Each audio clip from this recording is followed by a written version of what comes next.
Site ಮಾರ್ಬಿಟ್ಟಿದ್ದಾನೆ ಈಗ. ನಮ್ದು ಯಾರು ಕೊಟ್ಕಿಟ್ಟಿದ್ದೆ ಸೈಟು? ಯಾರಿಗೆ? ನಮ್ದು ಯಾರಿಗಾರು ಕೇಳಿದಾನ? ಇಲ್ಲ. ಕೊಟ್ಬಿಡ್ತಾನೆ ಅವ. ಲೇಟ್ ಮಾಡ್ಕೊಂಡ್ರೆ ಒಟ್ಟಿನಲ್ಲಿ ಬೇರೆಯವ್ರು ಮಾತಾಡ್ತಾನೆ.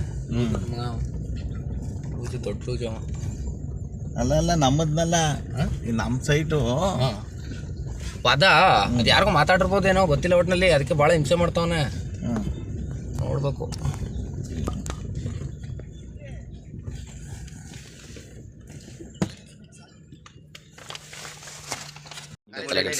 ಚೆನ್ನಾಗಿದೆ, ಭೂಮಿ ಚೆನ್ನಾಗೈತೆ, ಏನು ತೊಂದರೆ ಇಲ್ಲ. ಎಷ್ಟು ಹೇಳ್ತಾ ಇದ್ದಾರೆ? ಅವ್ರು ಹೇಳ್ತಾವ್ರೆ ಹೆಚ್ಚು ಕಮ್ಮಿ ಬಂದರೆ ಮಾತಾಡ್ದ ಕುಂತ್ಕಡೆ ಮಾತಾಡಲ್ಲ. ಅಂದಾಜು ಈಗ ಅಂದಾಜು 85 ಹೇಳ್ತಾವ್ರ ಅವ್ರು. 85 ಲಕ್ಷ ಕುಂತ್ಕೊಂಡಾಗ ವ್ಯಾಪಾರ ಅದು ಇಷ್ಟ ಕಮ್ಮಿ ಆಗ್ಬೋದು.